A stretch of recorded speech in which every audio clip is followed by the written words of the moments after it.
अस्सलाम वालेकुम students, welcome to JEEK.K lectures. आज जो हम टॉपिक पढ़ने जा रहे हैं वो है कॉर्ब्स इलेक्ट्रोलाइटिक मेथड।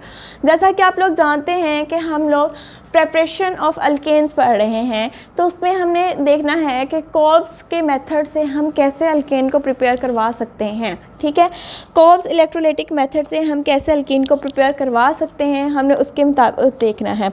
इससे कॉर्ब्स के मेथड से हम अल्कीन को भी प्रिपेयर करवा सकते हैं, अल्काइन को भी। लेकिन आज जो हम पढ़ने जा रहे हैं वो है प्रेपरेशन ऑफ अल्केन के एक मेथड में कॉर्ब्स इलेक्ट्रोलाइटिक मेथड को हम प्रिपेयर करवाएंगे अल्केन को।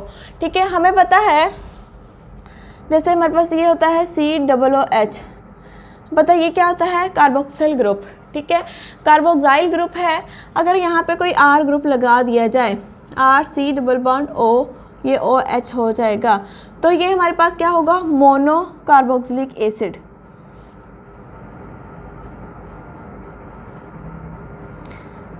ठीक है, मोनो कार्बोक्सिलिक एसिड। लेकिन अगर हम इसी तरह के दो कंपाउंड ले लें, यहाँ पे 2 लगा दें, यहाँ पे हम इसके 2 के बजाय हम यहाँ पे ये ले लेते हैं, ये वाला बॉन्ड, तो ये हमारे पास क्या होगा, ये हमारे पास अगर ये दोनों को कंसीडर करके रिएक्शन के अंदर लेके जाएं तो ये हमारे पास होता है डाई कार्बोक्सिलिक एसिड।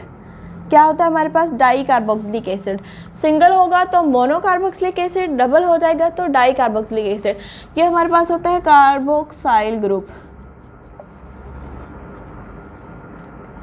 ठीक है, ये होता है कार्बोक्साइल ग्रुप। अब हमने यहाँ पे यूज़ करना है सोडियम साल्ट या पोटाशियम साल्ट।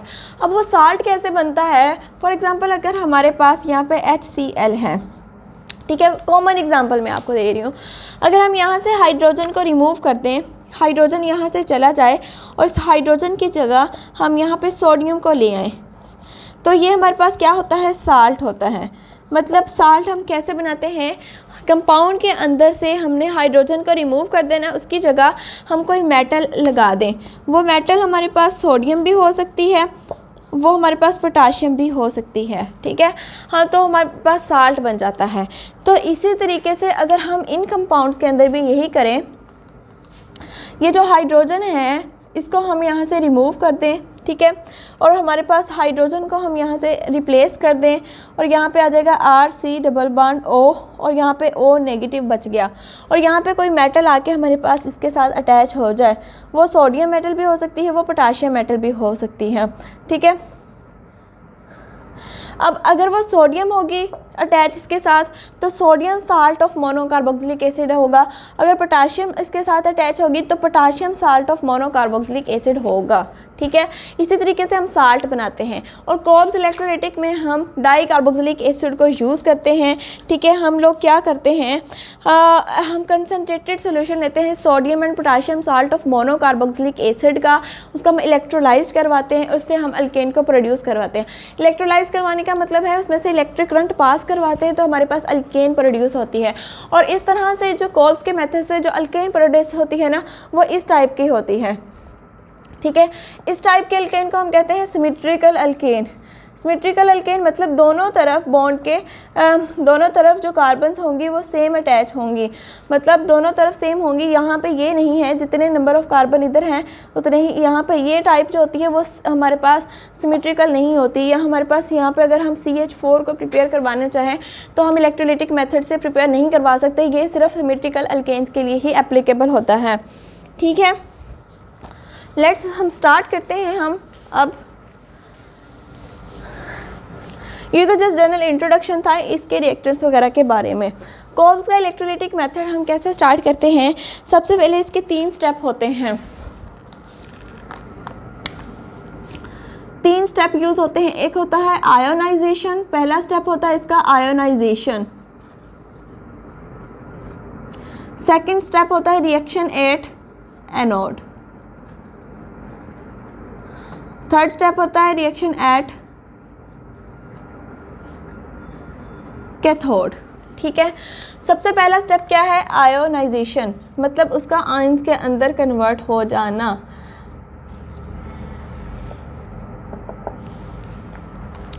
यहाँ पर उन्होंने बुक वालों ने आपके पोटाशियम साल्ट लिया, हम सोडियम भी ले सकते हैं।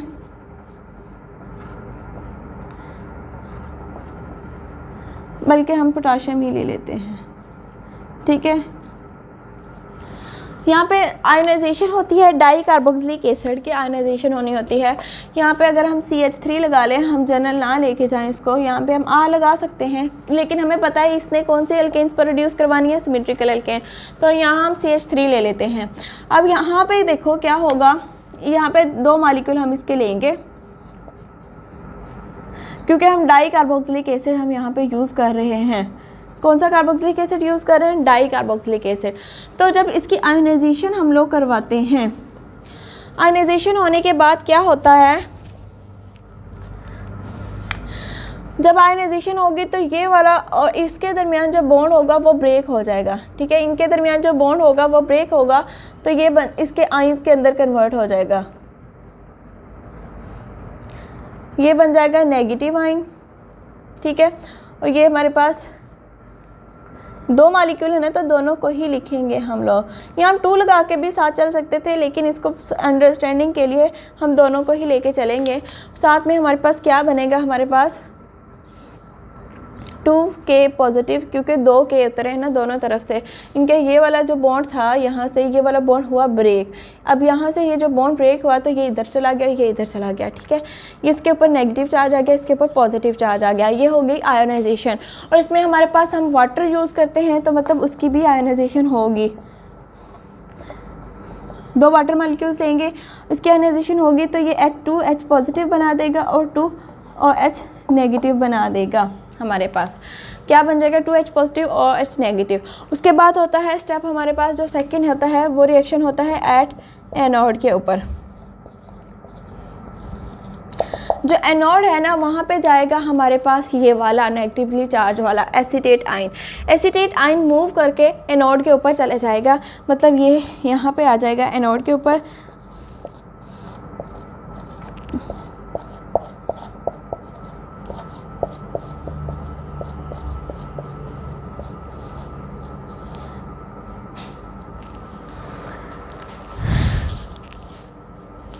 यहाँ पे इसकी जब इलेक्ट्रोलाइसिस होती है ना, तो यहाँ पे इसकी क्या होती है, ऑक्सीडेशन होगी।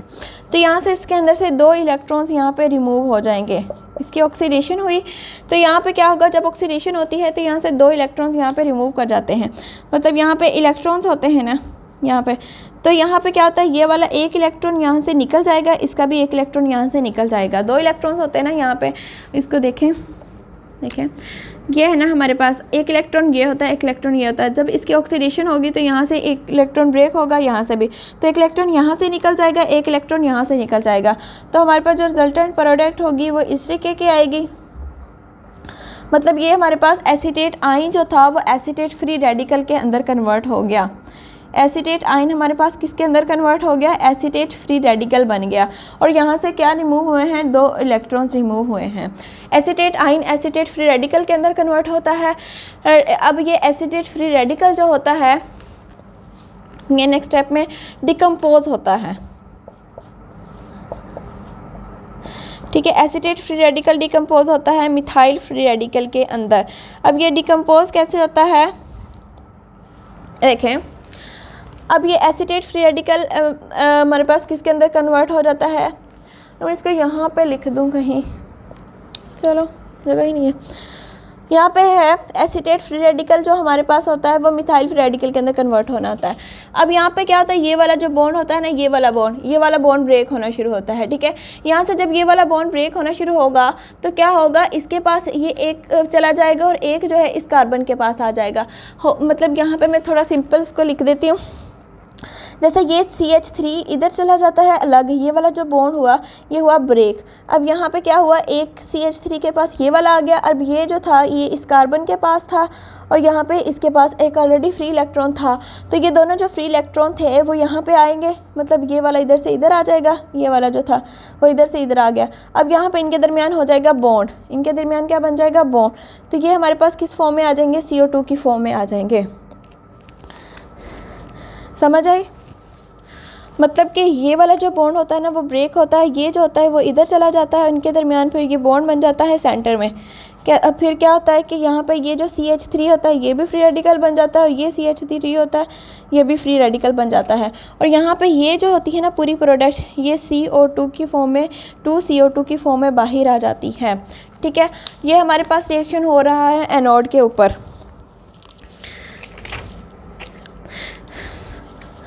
अब नेक्स्ट स्टेप के अंदर क्या होता है, इसी के यहाँ पे ही ये स्टेप कर देते हैं। ये दोनों जो मिथाइल फ्री रेडिकल हैं वो कंबाइन होते हैं, ये दोनों मिथाइल फ्री रेडिकल। अब देखो यहाँ पे कि ये भी CH3 फ्री रेडिकल है, ये भी CH3, मतलब इसके पास भी एक इलेक्ट्रॉन है फ्री है, इसके पास भी एक इलेक्ट्रॉन फ्री है। ये आपस में बॉन्ड बना लेंगे, जैसे वहाँ पे था कि इसके पास एक इलेक्ट्रॉन आ गया था, इसके पास, तो इन्होंने बॉन्ड बना लिए, तो यहाँ पे भी ये आपस में बॉन्ड बना लेंगे, तो हमारे पास ये वाली अल्केन बन जाएगी। ठीक है, यहाँ पे और साथ में 2CO2 बन जाएगा, मतलब हमारे पास अल्केन बन गई और साथ में 2CO2, तो यहाँ पे ही इन्वॉल्व हो गया, तो हमने वहाँ पे लिख ही दिया था, तो ये हमारे पास अल्केन होगी। ये रिएक्शन हमारे पास था, एनोड के ऊपर रिएक्शन था। अब हमने पढ़ना है रिएक्शन एट कैथोड। हम लोग यहाँ पे ऊपर लिख देती हूँ रिएक्शन एट कैथोड।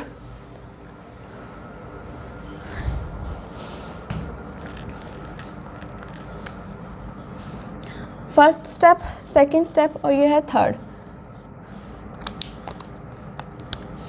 कैथोड के ऊपर कैसा रिएक्शन होगा, कैथोड पे कौन जाएगा हमारे पास, कैथोड पे जाएंगे हमारे पास ये वाला जो यहाँ पे H पॉजिटिव निकला था ना, यहाँ से ये जो H पॉजिटिव था ये जाएगा कैथोड के ऊपर।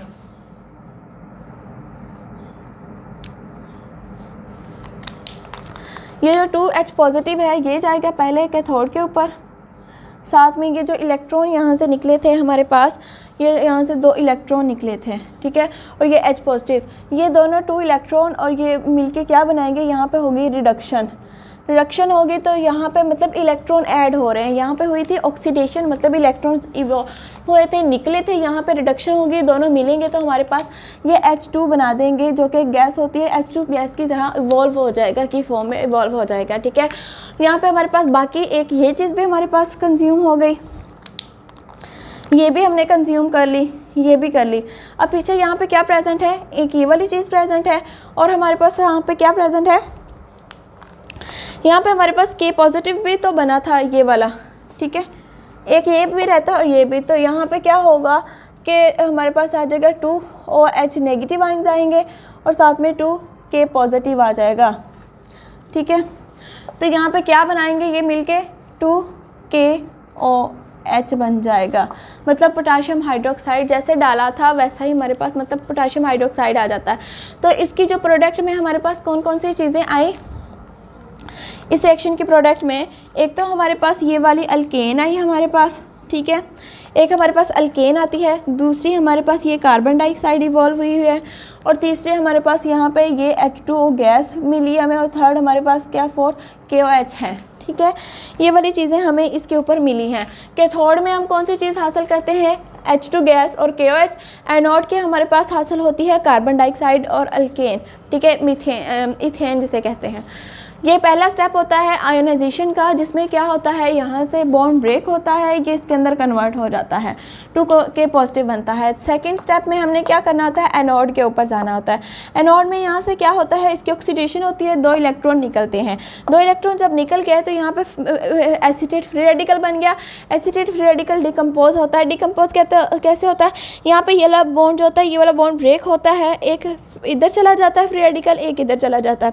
अब ये जो फ्री रेडिकल और ये फ्री रेडिकल मिलके एक बॉन्ड बना देते हैं और वो CO2 गैस की फॉर्म में इवॉल्व हो जाता है। अब ये जो 2 मिथाइल फ्री रेडिकल है वो आपस में कंबाइन होकर इथेन बना देते हैं। जब एनोड पे रिएक्शन होगा तो उसके लिए हमने देखना है, ये जो H पॉजिटिव है और वो हमारे पास 2 इलेक्ट्रॉन है, वहाँ पे रिडक्शन होगी तो वह H2 गैस बना देंगे, और यहाँ पे हमारे पास उसके बाद हमारे पास ये और 2OH negative ion 2K positive ion मिलके हमारे पास 2KOH बना देंगे। अक्सर यहाँ पे ये भी लिखा जाता है आपके बुक्स वगैरह के अंदर, यहाँ पे वाटर को ले लिया जाता है, क्योंकि वाटर को वो पहले यहाँ पे आयनाइज नहीं करवाते, वही डायरेक्टली यहाँ पे जब इसको आयनाइज करवाया जाता है ना, तो हमारे पास 2H2 के अंदर 2 इलेक्ट्रॉन ऐड करवा के हमारे पास 2OH नेगेटिव और H2 बनाते हैं। फिर वो जो 2OH नेगेटिव होता है वो 2K पॉजिटिव के साथ मिलकर 2KOH बना देता है। तो बेहतर ये आप ये इस तरीके से कर लें, क्योंकि यहाँ पे आयनाइजेशन के एक तो स्टेप्स आप लोगों के अच्छे बन जाएंगे, और दूसरा यहाँ पे आयनाइजेशन हो जाएगी तो वहाँ हमारे लिए आसानी होती है। आई होप आपको आज कोल्ब्स इलेक्ट्रोलाइटिक्स मेथड अल्केन के प्रिपरेशन के लिए समझ आ गया होगा। Thank you so much for watching this video. अल्लाह हाफिज़।